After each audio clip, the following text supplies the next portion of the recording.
James A. Garfield, the 20th President of the United States, is famous for having said, "The truth will set you free, but first it'll make you miserable." That is sort of the theme of this week and next week's sermons. There's sort of a two-part series about the two-edged nature of truth. Because to know the truth is to be a moral human being. To know the truth about our own morality and our own identity is to suffer and to carry a burden. But Jesus comes along and says, "I am the truth, the life, and the way, and the truth shall set you free." Which really gives us, the two of those held in tension, give us a really clear notion of the Christian understanding of what truth is.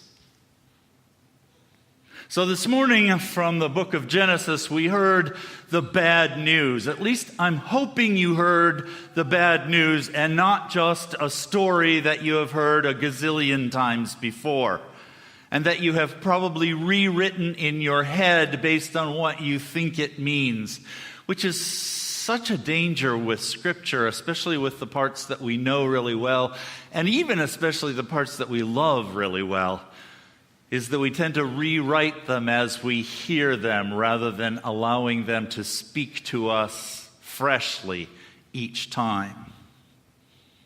So we're going to explore this thing that happens in the Garden of Eden in some depth this morning.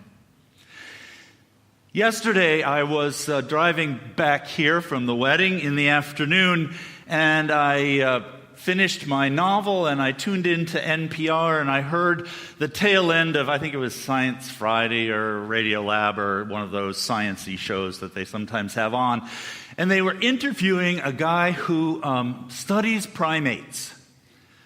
And he was talking about his research, which has gone on for a number of decades, and he said he started out studying aggression in primates, hoping to come to a better understanding of aggression, the roots of aggression in human beings. And he came to realize that aggression is something that happens, especially among chimpanzees, happens all the time. But he said at a certain point he realized that wasn't the big story. Because he was watching this couple, these two adolescent males, who had a real rough and tumble fight in the morning. And then for some reason he stuck around and observed, and then early afternoon, the two of them obviously were getting together to repair their relationship. One of the young adolescents brought a piece of fruit and offered it to the other. And the other received it, which started him on a whole set of researches about the kind of the opposite of aggression, which is what are the kind of deep instinctual urges that draw these animals to connect with each other, not the things that drive them apart from each other. And he realized after doing some significant study that it almost never happens within a troop of primates, especially chimpanzees. It almost never happens that there is a fight without a makeup session afterwards. That seems to be part of the dance that these very social animals do with each other. And so he got really much more interested in the roots of morality in human beings, in human society, than he was in the roots of aggression. Thought that might be a much more interesting and more fruitful way to go. And he said they did a series of experiments in this troop that they had in captivity, and they realized that if they watched a pair of chimpanzees who were grooming, if one chimpanzee was grooming another in the morning, and that's the thing that primates do. They look for insects and parasites and dirt and so forth. They keep each other clean and comfortable. And if you've ever had your spouse run her fingers through your hair while watching TV, you sort of know the roots of that. It's grooming behavior. And it's nice. And chimpanzees seem to think it's really nice. But what he realized is, by watching carefully, was if there was one chimpanzee who had spent a lot of time grooming another one, very often in the afternoon, that chimpanzee was much more likely to be the recipient of a gift from the other chimpanzee, a piece of fruit or some assistance or something. So there seemed to be the very roots of, a very important part of human morality is reciprocity. I scratch your back, you scratch mine. It's kind of basic morality, but it's a thing that happens in that community of animals as well, to whom we are closely related. And then they thought, well, is it just about reciprocity? If I don't scratch your back, will you do anything for me? And they watched carefully again, and they realized there was this elderly female in the troop who was suffering from arthritis and was having trouble getting around, could no longer climb up into the climbing structures and so forth. And they realized that if she would get up and start to move towards the water faucet, that two young females in particular would run to the water, they would get a drink, they would come to her and spit the water into her mouth so that she did not have to make the trip. And that if she walked to the climbing structure and looked as though she wanted to get up into one of the hammocks or something, those two young females would get behind her and push her. I've had mornings like that where I would like to have somebody come by me and push. More and more, actually. And that was a situation in which there was no reciprocity. That elderly female had nothing really to offer. And yet these younger ones were doing an altruistic act without hope of return, which suggested to him and to me that there are roots of our own morality which go way back, before the point at which we had the brains to really think about what was right and what was wrong. And that our complicated and subtle systems of morality and goodness are built on a thing that is actually built into us.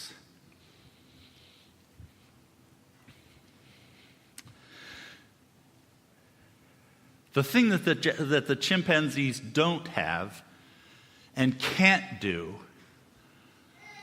that we do and can, is that they don't know that what they are doing is good or bad. They do not have the knowledge of good and evil. They do not have the capacity or apparently the desire to judge the behavior of others, or more importantly, to judge the behavior of themselves. They act out of instinct. Whereas we human beings have to act not only out of instinct, but out of conviction, and out of reason, and out of compassion, and out of responsibility. Much more complex ideas, much more complex impulses. We are creatures who know the difference between good and evil. And there is a cost to being a creature who knows the difference between good and evil, right and wrong. The ability to look at oneself and to judge oneself is a heavy burden to bear. As my brother-in-law says, I wasn't always as you see me now. I have a tendency, my weight goes up and it goes down, and in the time that you've known me, it's been up.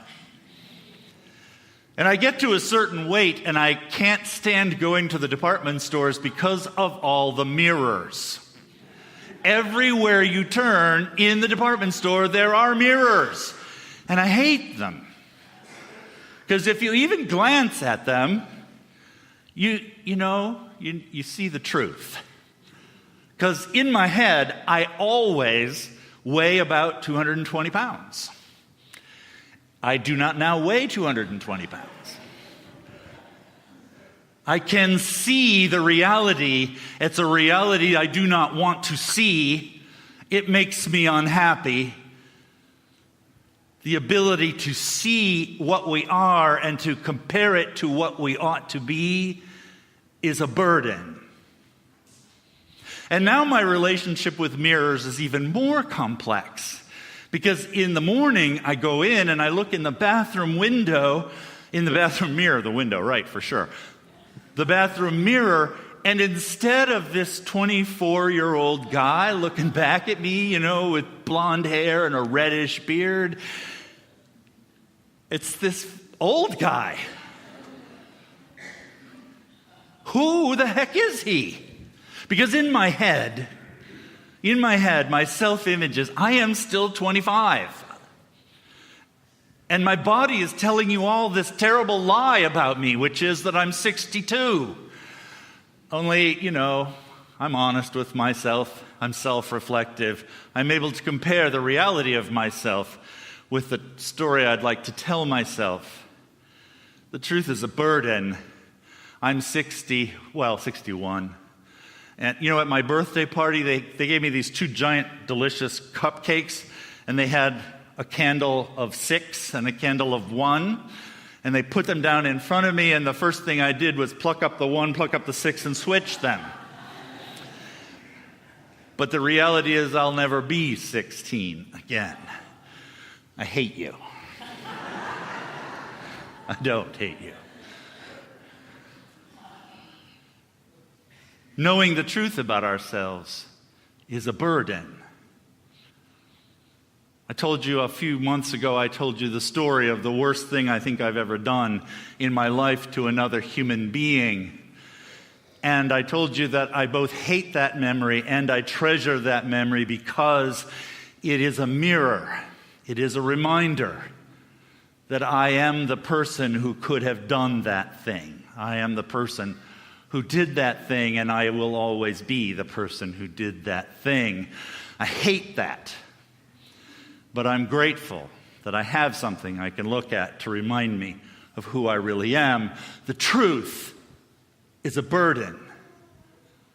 And the fact that we know it is a burden. And according to Genesis, it's a burden that we took upon ourselves, even though God warned us not to do it. God creates the man, and then after having realized that it's not a good thing for the man to be alone, he makes Eve, and they're together.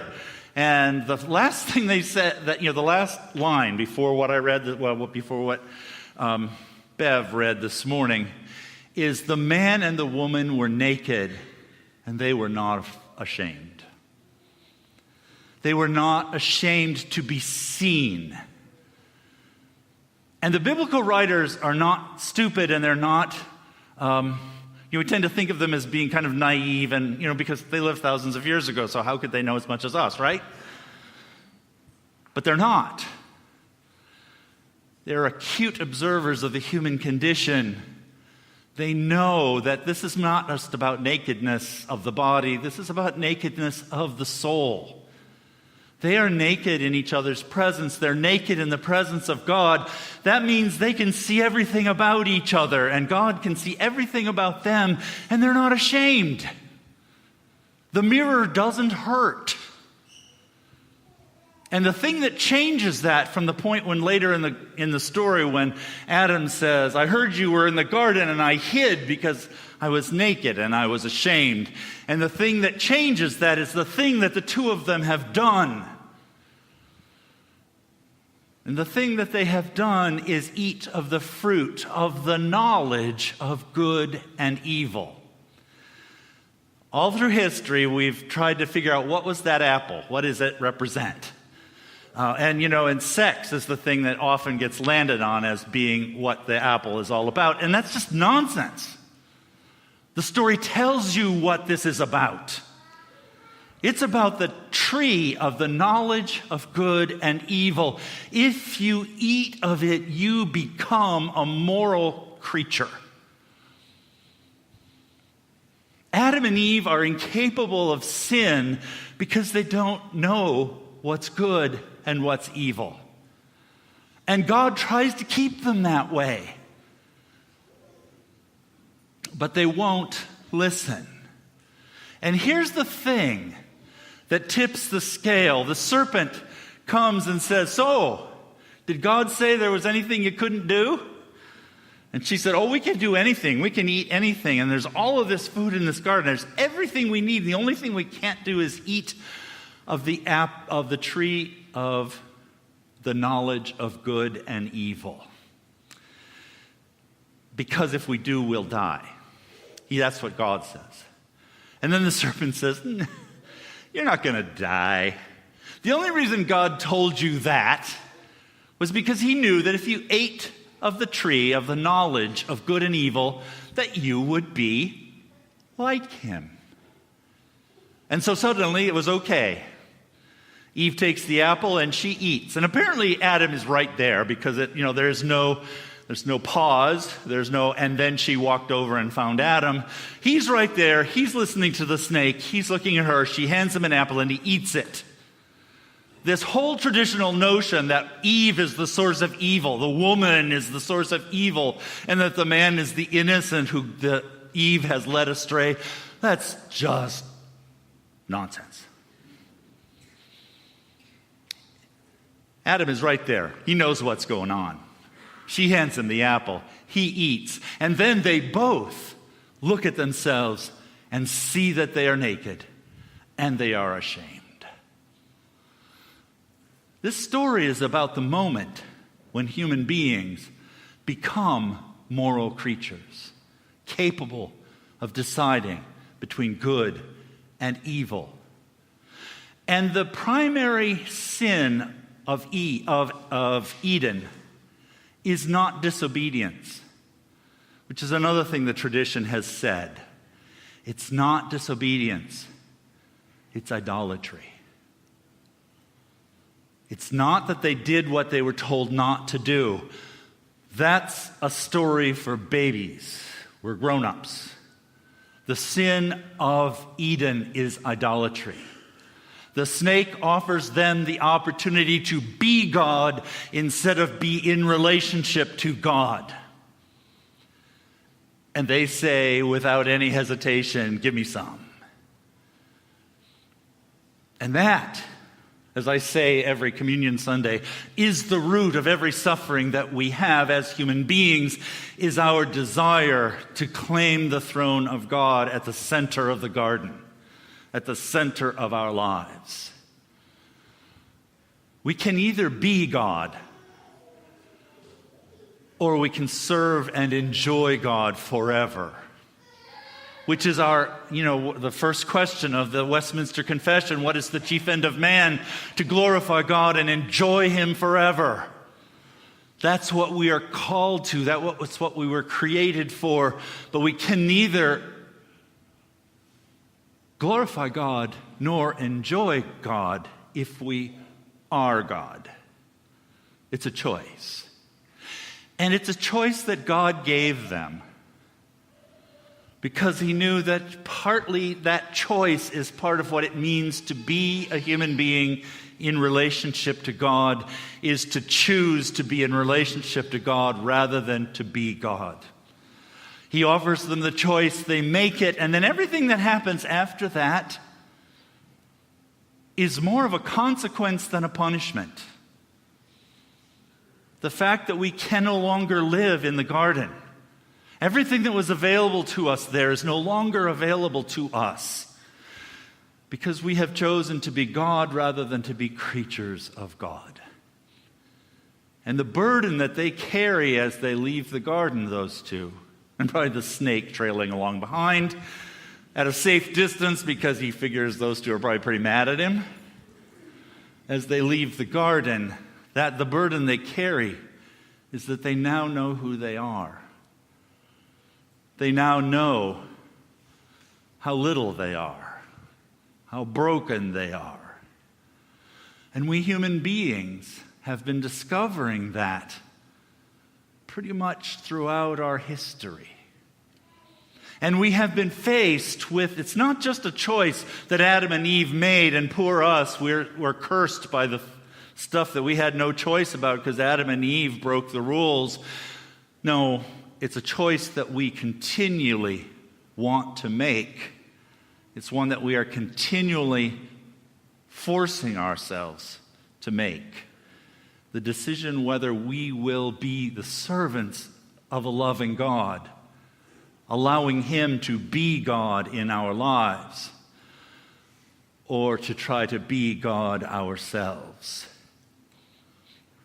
It's a burden that we took upon ourselves, and lest we blame Adam and Eve unjustly, we continue to take upon ourselves. And it is from that burden, which is largely self-inflicted, that Jesus Christ comes into the world to remove from us. Jesus Christ represents the opportunity to return to a proper relationship with God, where we are God, we are not God, and God is God. And that decision that Jesus offers to us has to do with our own willingness and our own tendency and our own desire and our own lust for judgment. The temptation to judge others, the temptation to judge ourselves, because judgment is the Lord's. Judgment is mine, saith the Lord. So when we look across the aisle, when we look across the community, when we look across the street and judge others, we are succumbing to the temptation which is ours as a birthright, which is to be God in the lives of others. When we look in the mirror and judge ourselves and we experience shame, when we look in the mirror and see that old wrinkly guy instead of that young guy, we experience regret. All of that is a form of self-judgment. And it is from that Christ comes into the world to free us. That's what we're going to talk about next week, so come back. One of the hardest concepts of Paul, I told you that I've had a struggle all my life with Paul, and I made a decision early on that I was going to wrestle him to the ground, and he was either going to be right or he was going to be wrong, but I wasn't going to just listen to him because he was in the Bible and somebody said I had to. And one of the things that Paul teaches that was hardest for me to get, and that I fought the hardest against, was this notion that to choose Christ is to choose to come before the throne of God, wrapped in the righteousness of Christ. Because, part of me wants, I want to get this right. I want to do this. I want to be able to come before the throne of God and say, hey, look at me, God, I'm a good guy. I've done it all right. I've followed the rules. I'm way better than those people on the other side. And to give that up was a hard thing for me. To say, Paul, you're right. If I do that, I will always be alienated from God. I will always be alienated from the people I want to judge. And I will always be alienated from myself, experiencing myself in terms of shame and regret. Only if I wrap myself in the righteousness of Christ do I have the opportunity to be restored to you, to other people, and to myself. So that's next week's. Be here, don't miss it. Thanks be to God.